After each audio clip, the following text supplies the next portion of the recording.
यहाँ से होते हैं बस बहुत निकलनी चाहिए नहीं, हमारी आवाज़ निकलती है सर। अब मैं सबसे पहले तो सबको मुबारकबाद पेश करता हूँ। आज जो तारीखी फैसला आया है सुप्रीम कोर्ट की तरफ से, और 3 तारीख को बेशक जो हुआ वो पार्लियामेंट पे हमला था, वो जमहूरियत पे हमला था, वो पाकिस्तान के आइन पे हमला था, वो वफाकी पार्लिमानी जमहूरी निज़ाम पे हमला था।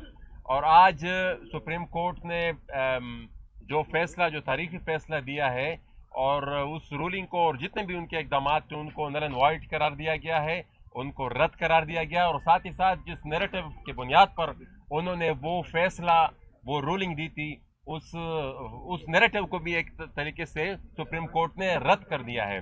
तो मैं सबको मुबारकबाद भी देता हूँ, लेकिन साथ ही साथ मैं ये बात भी यहाँ पर रखूँगा ज़रूर कि अब असल मरहला, हमारा असल इम्तहान अब इसके बाद आएगा, क्योंकि जो रिस्पॉन्सिबिलिटी, मसाइल जिस लेवल तक हमारे पहुँच गए हैं, action in aid of civil power है, मिलिटराइजेशन है, यहाँ पर पख्तूनख्वा, बलूचिस्तान और कराची में और बाकी इलाकों में जो मिसिंग पर्सनस के मसाइल हैं, इन सब मसाइल को अब हल करना होगा, और उनके हल करने की रिस्पॉन्सिबिलिटी अब हमारे ऊपर आती है, और हम सब कायदीन के ऊपर आती है। तो कौम जो तवक्कुआत रखती है, उम्मीद है कि हम हमारी क़यादत, जो अपोजिशन की जो क़यादत है, वो उस पर आने वाले वक्त में पूरा उतरेगी। बहुत शुक्रिया जी। मौलाना असद साहब, बिस्मिल्लाहिर्रहमानिर्रहीम।